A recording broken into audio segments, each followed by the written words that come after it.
നമ്മളുടെ 6:10 ഇന്നത്തെ പ്രഭാതമാണിത്. ഒരുപാട് നാളിന് ശേഷം നല്ല തെളിഞ്ഞ ആകാശം കാണുവാണ്.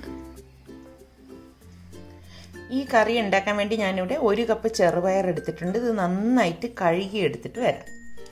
ഞാനൊരു പ്രഷർ കുക്കർ എടുത്തിട്ടുണ്ട്. ഇതിലേക്ക് നമ്മൾ ഈ കഴുകി വെച്ചിരിക്കുന്ന ചെറുപയർ ഇട്ട് കൊടുക്കാം. ഇതോടൊപ്പം തന്നെ ഞാനിവിടെ 2 പച്ചമുളകും 1/2 ടീസ്പൂൺ മഞ്ഞൾപ്പൊടിയും പയറിന് പാകത്തിനുള്ള ഉപ്പും 3 കപ്പ് വെള്ളം ഒഴിച്ച് നമുക്കിതൊന്ന് വേവിച്ചെടുക്കണം. നമ്മൾ പയറെടുത്ത അതേ കപ്പിൽ തന്നെയാണ് ഞാനിവിടെ 3 കപ്പ് വെള്ളം എടുത്തിരിക്കുന്നത്. ഇനി വെയിറ്റ് ഇട്ടിട്ട് ഞാനിത് 6 വിസിൽ വരെ ഇത് വേവിച്ചെടുക്കണം. ഓരോരുത്തരുടെ കുക്കറിനെ ഡിപ്പെൻഡ് ചെയ്തിരിക്കും ഇത് വേകുന്ന ടൈം കേട്ടോ. ഈ ഒരു പലഹാരം ഉണ്ടാക്കാൻ വേണ്ടി ഞാനിവിടെ മിക്സിയുടെ പൊടിക്കുന്ന ജാർ എടുത്തിട്ടുണ്ട്. ഇതിലേക്ക് ഞാൻ 250 ml കപ്പിൽ 1.5 കപ്പ് റവ പൊടിച്ചെടുക്കാൻ പോവാണ്.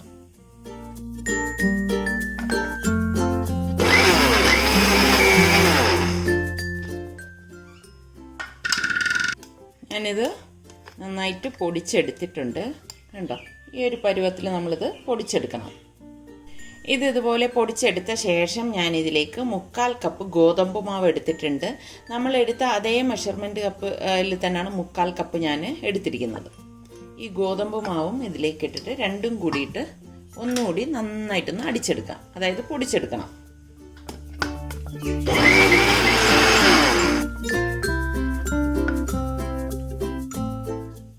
ഇത്രയും മതിയാകും. ഇതുപോലെ വേണം നമ്മളിത് പൊടിച്ചെടുക്കാനുള്ളത്. ഞാനൊരു പാത്രത്തിലേക്ക് ഇതേ മെഷറിംഗ് കപ്പിൽ തന്നെ 2 കപ്പ് വെള്ളം തിളപ്പിക്കാനായിട്ട് വെച്ചിട്ടുണ്ട്. ഇതുപോലെ തിള വരുമ്പോഴേക്കും നമുക്കിതിലേക്ക് പാകത്തിനുള്ള ഉപ്പിട്ട് കൊടുക്കണം. ഇതോടൊപ്പം തന്നെ 1 ടേബിൾ സ്പൂൺ ഓയിലും കൂടി ഒഴിച്ചു കൊടുക്കാം. ഇനി ഇതിലേക്ക് ഞാനിവിടെ ചിരകിയ തേങ്ങ 1/2 കപ്പ് എടുത്തിട്ടുണ്ട്. 250 ml കപ്പിൽ പകുതി തേങ്ങയാണ് ഞാനിവിടെ എടുത്തിരിക്കുന്നത്. ഈ തേങ്ങ ഇതിലേക്ക് ഇട്ട് കൊടുക്കാം. ഇനി നമ്മൾ ഈ പൊടിച്ച് വെച്ചിരിക്കുന്ന മാവ് കുറേശ്ശെ ഇട്ടിട്ട് ഇളക്കിയെടുക്കാം. നമ്മൾ ഒറോട്ടിക്കും ഇടിയപ്പത്തിനും ഒക്കെ എടുക്കുന്നത് പോലെ ഇതൊന്ന് മിക്സ് ചെയ്തെടുക്കണം. അപ്പോൾ വെള്ളം ഇത്രയും മതിയാകും. കൂടിപ്പോവുകയും ചെയ്യരുത്, കുറഞ്ഞു പോവുകയും ചെയ്യരുത് കേട്ടോ. ഞാനിവിടെ ഗ്യാസ് ഓഫ് ചെയ്തിട്ടാണ് ഇനി ഇത് മിക്സ് ചെയ്തെടുക്കുന്നത്. ഇത് ഞാൻ കുഴച്ചെടുക്കാൻ സൗകര്യത്തിന് വലിയൊരു സ്റ്റീൽ പ്ലേറ്റിലേക്ക് മാറ്റുവാണ്. നമ്മൾ ഈ ഒറോട്ടിക്കൊക്കെ കുഴയ്ക്കുന്നത് പോലെ തന്നെ കുഴച്ചെടുക്കണം. തണുത്ത വെള്ളത്തിൽ കൈയൊന്ന് മുക്കിയിട്ട് കുഴച്ചെടുത്താൽ മതി. ചൂടോടുകൂടി തന്നെ കുഴച്ചെടുക്കണേ, അത് പ്രത്യേകം ശ്രദ്ധിക്കണം. നമ്മൾ ഒറോട്ടി പത്തിരിയൊക്കെ എടുക്കുന്നത് പോലെ തന്നെ നന്നായിട്ട് അയച്ചെടുക്കണേ. ഇതിവിടെ ഞാൻ ചൂടോടുകൂടി തന്നെ നന്നായിട്ട് കുഴച്ചെടുത്തിട്ടുണ്ട്. കണ്ടോ, അപ്പം ഇതിൻ്റെ സ്റ്റീമൊക്കെ പോയിട്ടുണ്ട്. അപ്പോൾ നമുക്കിത് തുറന്ന് നോക്കാം. പയർ നന്നായിട്ട് വെന്തിട്ടുണ്ട്. അപ്പം ഞാൻ ഇനി ഇത് മാറ്റി വെക്കുകയാണ്. അപ്പോൾ ഈ കറി ഉണ്ടാക്കാൻ വേണ്ടി ഞാനിവിടെ ഒരു ഇരുമ്പ് ചട്ടിയിലേക്ക് 2 ടേബിൾ സ്പൂൺ വെളിച്ചെണ്ണ ഒഴിച്ചു കൊടുക്കുകയാണ്. വെളിച്ചെണ്ണയിൽ ഉണ്ടാക്കണതാണ് ടേസ്റ്റ് കൂടുതലേ. എണ്ണ ചൂടാകുമ്പോഴേക്കും ഞാൻ 1 ടീസ്പൂൺ കടുകും 1 ടീസ്പൂൺ ചെറിയ ജീരകം കൂടി ഇട്ട് പൊട്ടിച്ചു കൊടുക്കുകയാണ്. ക്യുമിൻ സീഡാണ് കേട്ടോ. ഇനി ഇതിലേക്ക് ഞാനിവിടെ 2 വറ്റൽമുളക് എടുത്തിട്ടുണ്ട്. പിന്നെ കുറച്ച് കറിവേപ്പിലയും കൂടി ഇട്ട് കൊടുക്കാം.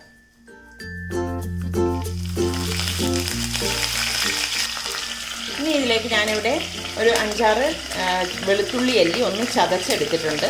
പിന്നെ 2 പച്ചമുളക് കട്ട് ചെയ്തെടുത്തിട്ടുണ്ട്. പിന്നെ 1 സവാള ഇതുപോലെ ചോപ്പ് ചെയ്തെടുത്തിട്ടുണ്ട്. ഇത് ഇത്രയും കൂടി ഇതിലേക്ക് ഇട്ട് വഴറ്റി കൊടുക്കാം.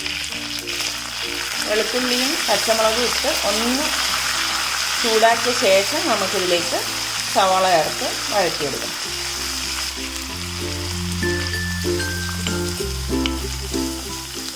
ഒരുപാട് വഴറ്റേണ്ട ആവശ്യമൊന്നുമില്ല, ഇത്രയും മതിയാവും. ഇനി നമുക്കിതിലേക്ക് പൊടികൾ ഇട്ട് കൊടുക്കാം. ഇതിലേക്ക് ഞാൻ 1 ടീസ്പൂൺ മഞ്ഞൾപ്പൊടിയും 1 ടീസ്പൂൺ ഗരം മസാല പൊടിയും 2 ടീസ്പൂൺ മല്ലിപ്പൊടിയും 2 ടീസ്പൂൺ കാശ്മീരി ചില്ലി പൗഡറും പാകത്തിനുള്ള ഉപ്പിട്ട് വഴറ്റി കൊടുക്കാം. ഈ ഉള്ളിക്ക് ആവശ്യമുള്ള ഉപ്പിട്ടാൽ മതി. ഓൾറെഡി നമ്മൾ പയറിൽ ഉപ്പിട്ടിട്ടാണ് വേവിച്ചിരിക്കുന്നത്. ഇതൊന്ന് ഇളക്കി കൊടുക്കാം. ഇതുപോലെ ഇളക്കി കൊടുത്ത ശേഷം ഞാനിവിടെ 1 ടൊമാറ്റോ ചോപ്പ് ചെയ്തെടുത്ത് വെച്ചിട്ടുണ്ട്. ഈ ടൊമാറ്റോയും കൂടി ഇട്ടിട്ട് ഇളക്കിയെടുക്കാം. ഒരുപാട് വെന്തുടയൊന്നും വേണ്ട, ഇത്രയും മതിയാകും. ഇനി ഇതിലേക്ക് നമ്മൾ ഈ വേവിച്ച് വെച്ചിരിക്കുന്ന ചെറുപയർ പരിപ്പില്ലേ, അത് ഈ വെള്ളത്തോടുകൂടി തന്നെ ഇതിലേക്ക് ഇട്ട് കൊടുക്കാം. എന്നിട്ട് നമുക്ക് ഇത് നന്നായിട്ടൊന്ന് മിക്സ് ചെയ്ത് കൊടുക്കാം. ശരിക്കും എളുപ്പമല്ലേ ഈ ഒരു കറി ഉണ്ടാക്കിയെടുക്കാനായിട്ട്. നമുക്ക് ചോറിനും പറ്റിയൊരു കറിയാണ് കേട്ടോ. ഇനി ഇത് ഈ മസാലയിൽ കിടന്ന് നന്നായിട്ടൊന്ന് വെട്ടി തിളയ്ക്കുമ്പോഴേക്കും നമുക്ക് ഗ്യാസ് ഓഫ് ചെയ്ത് ചൂടോടുകൂടി തന്നെ സെർവ് ചെയ്യാം. ഇങ്ങനെ തിള വരുമ്പോഴേക്കും നമ്മളൊന്ന് ഇളക്കി ഇട്ട് കൊടുക്കണേ. ഒരുപാട് ലൂസാക്കേണ്ട ആവശ്യമില്ല. ഈ ഒരു കറി ഈ ഒരു ടെക്സ്ചറാണ് എപ്പോഴും നല്ലത്. നമുക്കിനി ഇത് പരത്തിയെടുക്കണം. പരത്തിയെടുക്കുന്നതിന് മുൻപ് ഞാനിത് മൂടി വെച്ചിട്ടാണ് കറി ഉണ്ടാക്കാനായിട്ട് പോയത്. അപ്പം ഒന്നും കൂടി ഇതൊന്ന് ഇതുപോലെ ഒന്ന് അയച്ചു കൊടുക്കാം. നമ്മൾ ഉടൻ തന്നെ ഉടൻ തന്നെ ഉണ്ടാക്കുകയാണെങ്കിൽ കുഴപ്പമില്ല കേട്ടോ. ഇതുപോലെ നമ്മൾ ചപ്പാത്തിക്കൊക്കെ ഉരുട്ടിയെടുക്കത്തില്ലേ, അതുപോലെ തന്നെ ഉരുട്ടിയെടുത്താൽ മതി. ചപ്പാത്തിക്ക്, പത്തിരിക്ക് ഇതുപോലെ ഉരുട്ടിയെടുത്തിട്ട് നമുക്കിനി പരത്തിയെടുക്കാം. നമുക്ക് എത്ര സൈസ് വേണമെന്ന് നമ്മൾ തന്നെ തീരുമാനിച്ചാൽ മതി. ഇതുപോലെ ഉരുട്ടിയെടുക്കണം. ഇനി നമുക്ക് പരത്തിയെടുത്ത് ചുടുന്ന എങ്ങനെയാണെന്ന് നോക്കാം. ഞാൻ ടേബിൾ കൗണ്ടർ നന്നായിട്ട് തുടച്ചിട്ട് കുറച്ച് ഗോതമ്പ് മാവ് ഇതുപോലെ സ്പ്രിങ്കിൾ ചെയ്തിട്ട് കൊടുക്കാണ്. നമ്മൾ ഈ ഉരുട്ടി വെച്ചിരിക്കുന്ന ഉരുള ഇതുപോലെ വെച്ച് കൊടുക്കാം. നമുക്ക് പരത്തിയെടുക്കാം.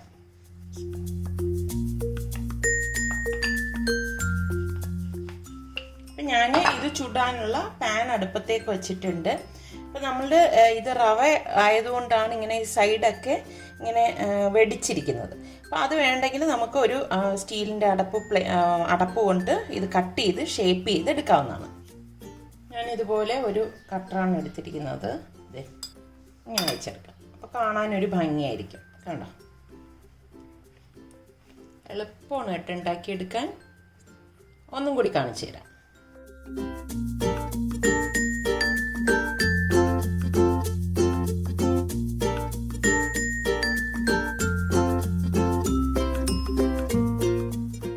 ഇത് നമ്മൾ വീണ്ടും ഉരുട്ടി പരത്തിയെടുക്കും കേട്ടോ. ഇപ്പം ഞാൻ ഒരു പാൻ ഇത് ചുട്ടെടുക്കാൻ വേണ്ടി ഗ്യാസിൽ ചൂടാക്കാൻ വെച്ചിട്ടുണ്ട്. അപ്പം നമുക്കിത് ചുട്ടെടുക്കാം. പാൻ ഇവിടെ ചൂടായിട്ടുണ്ട്. ഇതിലേക്ക് നമ്മൾ ഈ പരത്തി വെച്ചിരിക്കുന്ന മാവ് ഒഴിച്ച് കൊടുക്കാം. നമുക്കിതൊന്ന് മറിച്ചിട്ട് കൊടുക്കണം. മറിച്ചിട്ട് കൊടുത്ത ശേഷം ഇതിന് മുകളിലേക്ക് നമുക്ക് നെയ്യോ ഓയിലോ ഒന്ന് ബ്രഷ് ചെയ്ത് കൊടുക്കണം. ഇത് റവയല്ലേ, അപ്പോൾ പെട്ടെന്ന് ഡ്രൈ ആവാൻ സാധ്യതയുള്ളത് കൊണ്ടാണ് ഞാനിപ്പോൾ നെയ്യാണ് ബ്രഷ് ചെയ്ത് കൊടുക്കുന്നത് കേട്ടോ. നെയ്യ് ഇതുപോലെ ബ്രഷ് ചെയ്ത് കൊടുക്കുന്നത്. വീണ്ടും ഇതൊന്ന് തിരിച്ച് വെച്ച് കൊടുക്കാം. തിരിച്ച് വെച്ചിട്ട് ഈ ഭാഗത്തും കുറച്ച് നെയ്യ് ഇതുപോലെ ഒന്ന് ബ്രഷ് ചെയ്ത് കൊടുക്കണം. നല്ല ടേസ്റ്റാണ് കേട്ടോ. എന്തോ മറ്റേ പത്തിരി പോലെ തന്നെ ഇത് പൊങ്ങി വരുന്നൊരു പത്തിരിയാണ്.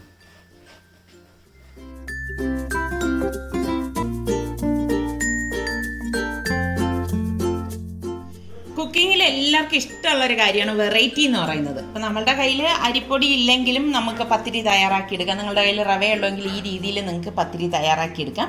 ഇതിന് നല്ല കോമ്പിനേഷനാണ് ഈ ഒരു സിമ്പിൾ പയർ കറി എന്ന് പറയുന്നത്.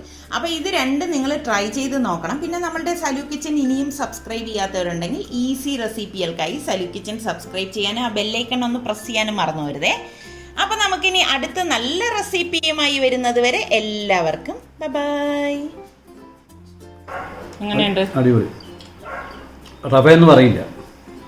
അപ്പോൾ ട്രൈ ചെയ്യാത്തവർ ട്രൈ ചെയ്ത് നോക്കണേ. ഇതേത് കണ്ടോ, നല്ല സോഫ്റ്റ് ആയിട്ടുള്ള പത്തിരിയാണ്.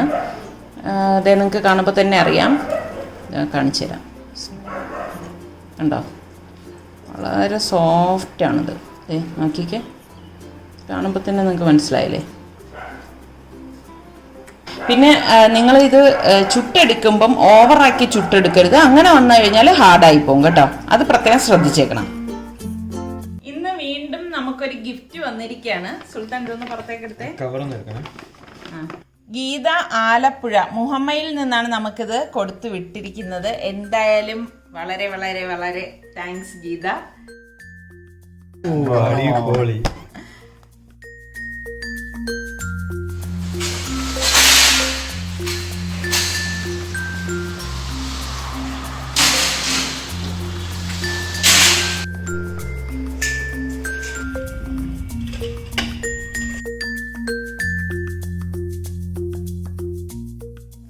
ഞങ്ങള് പണിയൊക്കെ കഴിഞ്ഞിട്ട്, ഞാൻ പറഞ്ഞില്ലേ വീടിന്റെ പണി നടക്കണമെന്ന്, അത് കഴിഞ്ഞ് ഞങ്ങൾ ഇവിടെ വീട്ടിലെത്തി. അപ്പോഴേക്ക് പിള്ളേര് പറഞ്ഞു ഉമ്മാക്ക് ദേ ഒരു പാഴ്സൽ വന്നിട്ടുണ്ടെന്ന്. ബോംബെ ബോംബെന്നാണ് വന്നിരിക്കുന്നത്. അപ്പൊ ഇതിൽ ഫോൺ നമ്പർ സെന്റർ നെയിം ഇല്ല. അപ്പം ഞാൻ 2-3 പ്രാവശ്യം അതിലേക്ക് കോണ്ടാക്ട് ചെയ്തിട്ട് ആരും ഫോൺ എടുക്കുന്നില്ലായിരുന്നു. എനിക്കൊന്നും ചിലപ്പോൾ അവർ വല്ല തിരക്കിലോ വല്ലതും ആയതുകൊണ്ടായിരിക്കാം. എന്തായാലും നമുക്കിതൊന്ന് ഓപ്പൺ ചെയ്ത് നോക്കാം. നമ്മുടെ സുൽത്താനും റിസ്വാനും അപ്പുറത്ത് സുൽത്താൻ പറഞ്ഞിട്ട് പോയി നമ്മുടെ അടുത്ത് സംസാരിക്കരുത്, അവൻ്റെ ഷൂട്ട് നടക്കണം. അതിനിടയിലാണ് ഞങ്ങളിത് ഇവിടെ ചെയ്യണത്. ഇനി ഒരു സംഘടന വെക്കണം, എല്ലാവർക്കും ടൈമിംഗ് ഒക്കെ വെച്ചിട്ട്. ഒരാൾ ചെയ്യുമ്പോൾ ഒരാൾ ചെയ്യാൻ പറ്റില്ല, അങ്ങനെ ശരിയാവില്ല. എന്താണ് സാധനം? ഇതിൻ്റെ അകത്ത് ബോക്സ് കേക്ക് വല്ലാണോ? അയ്യോ, ബോംബെ കേക്ക് ധൃതിയായി. ബോംബെയാണോ?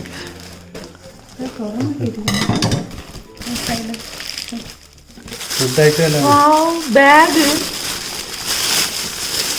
അടിപൊളി. ഇത് കേട്ടപ്പോൾ ഞാൻ എന്തെങ്കിലും ചെയിൻ കണ്ട് ഇങ്ങനെ ഇതെടുത്തപ്പോഴേക്ക് എനിക്ക് ഭയങ്കര ഇഷ്ടമുള്ളൊരു സംഭവമാണ് ഇതുപോലത്തെ ഹാൻഡ് ബാഗ് കേട്ടോ.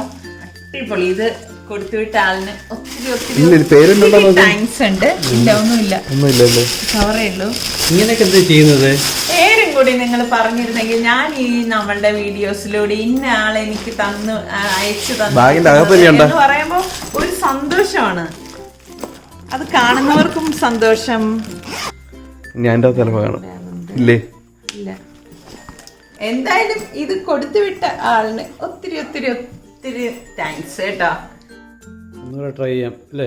അതാണ് 3% ഉള്ളൂ. ഹലോ, ഇതാരാണ്? അല്ല, സലു കിച്ചൺ ആണ്. ഹലോ, ഇതാരാണ്? ആഹാ, എനിക്ക് ഒരു ബാഗ് ഇവിടെ കിട്ടിയല്ലോ മോനെ.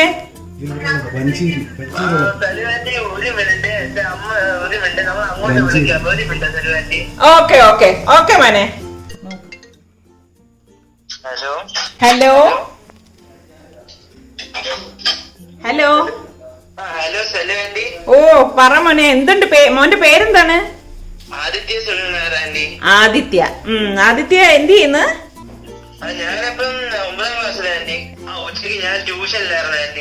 അത് ശരി.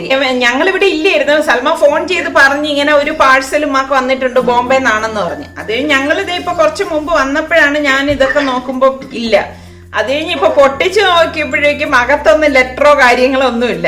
ആദ്യത്തെ ഫോണിൽ നിന്നാണ് അവര് മനസ്സിലായത്. ഓ, കൊടുക്കും മോനെ. ഹലോ, ഇതാരാണ്? സുഖം തന്നെ.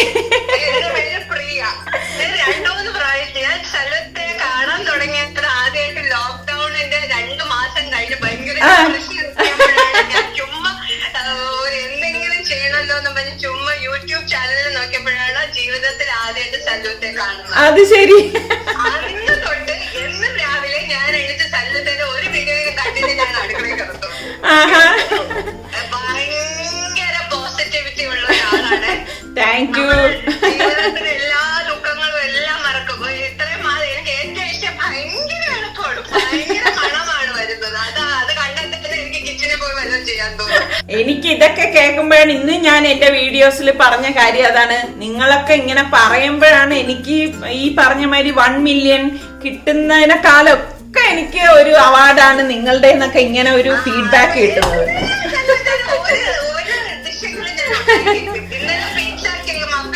ആ, ഓക്കെ ഓക്കെ. എങ്ങനെ ഉണ്ടായിരുന്നേ?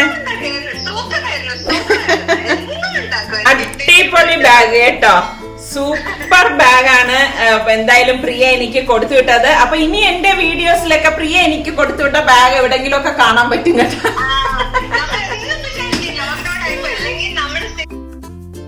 ഇന്നത്തെ ഈ എപ്പിസോഡ് നിങ്ങൾക്ക് എല്ലാവർക്കും ഇഷ്ടമായെന്ന് വിശ്വസിക്കുന്നു. ഇനി അടുത്ത് നമുക്ക് നല്ല എപ്പിസോഡുമായി വരുന്നത് വരെ എല്ലാവർക്കും ബൈ ബൈ.